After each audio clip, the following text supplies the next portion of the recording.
আমি সুব্রজ্যোতি। চলো আজকে আমরা ক্লাস 8 এর লেসন দ্য উইন্ড ক্যাপ এটার পার্ট 1 টা বাংলা অর্থ সহ বুঝে নি। চলো তাহলে শুরু করা যাক। Lesson 1 The Wind Cap. Jane Yolen. Let's start.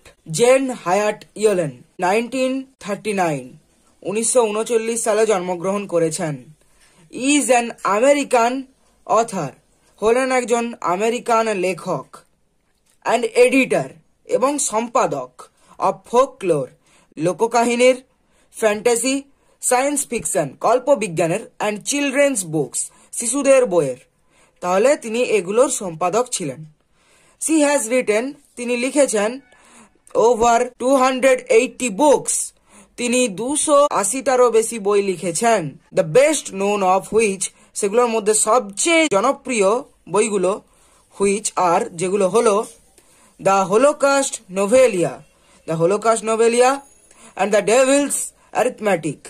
The present text, বর্তমান পাঠ্যাংশটি, ইজ অ্যান এডিটেড ভার্সন, একটা সম্পাদিত সংস্করণ, of her popular short story, তার জনপ্রিয় ছোট গল্প, অফ দ্য সেম নেম, এই একই নামে। দেয়ার ওয়াজ ওয়ান্স এ ল্যাড, একদাই একটা ছেলে ছিল, who wanted to be a sailor, যে হতে চাইতো একটা নাবিক, বাট কিন্তু হিজ মাদার, তার মা, would not let him go to the sea, কিন্তু তার মা তাকে সমুদ্রে যেতে দিতে চাইতো না।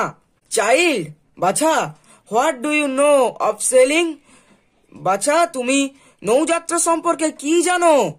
সি উড সে, তিনি বলতেন, ইউ আর এ ফার্মার সন, তুমি একটা কৃষকের ছেলে।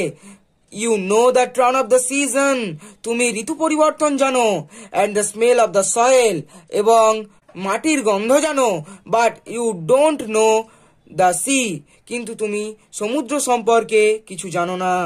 নাও দ্য বয়, এখন ওই ছেলেটা, হুজ নেম, যার নাম, ওয়াজ জন, যার নাম ছিল জন, মানে যে ছেলেটা যার নাম ছিল জন, হ্যাড অলওয়েজ, সর্বদাই, ওবেড হিজ মাদার, সর্বদাই তার মাকে মেনে চলতো। সো হি ওয়েন্ট, সুতরাং সে চলে যেত, অ্যাবাউট হিজ ফার্ম ওয়ার্ক, তার ফার্মের কাজ করতে, উইথ এ হেভি হার্ট, একটা ভারাক্রান্ত হৃদয় নিয়ে, বাট কিন্তু, did not again mention the sea, কিন্তু পুনরায় সমুদ্রে যাওয়ার কথা সে আর উল্লেখ করতো না। ওয়ান ডে, একদিন, he had been walking behind the plough, একদিন সে যখন লাঙলের পিছনে হাঁটছিল, হি অল বাট, সে প্রায়, ran over a tiny green turtle on a cloud of dirt, সে প্রায় একটা সবুজ রঙের ছোট্ট কচ্ছপ, যেটা কাদামাটির ঢেলার ওপর বসেছিল, মানে সবুজ রঙের কচ্ছপ কাদামাটির ওপরে বসে থাকা ওই কচ্ছপটাকে সে আরেকটু হলেই চাপা দিয়ে দিতে যাচ্ছিল। He pick the turtle up, সে ওই টার্টেলটাকে মানে কচ্ছপটাকে ওপরে তুললো, অ্যান্ড সেট, এবং সেটাকে রাখলো, ইহাকে রাখলো, অন হিজ হেড, তার মাথাতে, হোয়ার, যেখানে, হি নিউ, সে জানতো, ইট উড বি সেফ, এটা সুরক্ষিত থাকবে। When he was done with ploughing, যখন সে তার লাঙল চষা শেষ করলো, জন প্লাকড, জন নামালো, দ্য টার্টেল, ওই কচ্ছপটাকে, ফ্রম হিজ হেড, তার মাথার থেকে, টু হিজ আটার সারপ্রাইজ, তার ওপরে, সে অবাক হয়ে দেখলো, হি ফাউন্ড, সে খুঁজে পেল, মানে দেখলো, দ্যাট, যে, ইট হ্যাড টার্নড, এটা পরিবর্তিত হয়ে গেছে, into a tiny green fairy, একটা সবুজ রঙের ছোট্ট পরি ম্যান, মানুষে, দ্যাট স্টুড, যেটা দাঁড়িয়েছিল, আপন হিজ পাম, তার হাতের তালুতে, অ্যান্ড বোর্ড, এবং তাকে অভিবাদন জানাচ্ছিল। I thank you for your kindness, আমি তোমাকে ধন্যবাদ জানাই তোমার দয়ালুতার জন্য। Tell me your heart's desire, তুমি আমাকে বলো তোমার মনের ইচ্ছা। অ্যান্ড, এবং, I shall grant it to you for saving my life, আমি সেটাকে পূরণ করব আমার জীবন রক্ষা করার জন্য। সেট দ্য ফেয়ারি, পরীটা বলল। জন বোর্ড ব্যাক, জন তাকে আবার অভিবাদন করলো, বাট, কিন্তু, সেড নাথিং, কিন্তু কিচ্ছু বলল না।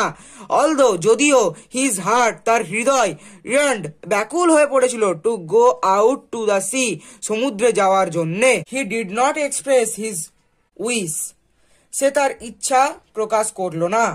দ্য গ্রিন ফেয়ারি ম্যান, সবুজ রঙের পরিমানুষটা, কুড রিড, পড়তে পারতো, এ হার্ট, একটা হৃদয়, ইজিলি, সহজেই, সো, সুতরাং, হি সেড, সে বলেছিল, আই সি, আমি দেখতে পাচ্ছি, ইউ উইশ, তুমি ইচ্ছা করছো, টু গো সেইলিং, নৌযাত্রা করার উদ্দেশ্যে, নৌযাত্রা বা সমুদ্রযাত্রা।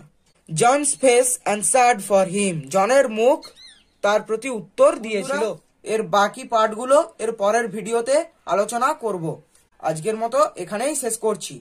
ভিডিওটা ভালো লেগে থাকলে সাবস্ক্রাইব, লাইক এবং শেয়ার করো, যাতে আমার ভিডিওগুলো তোমাদের কাছে পৌঁছে যায়।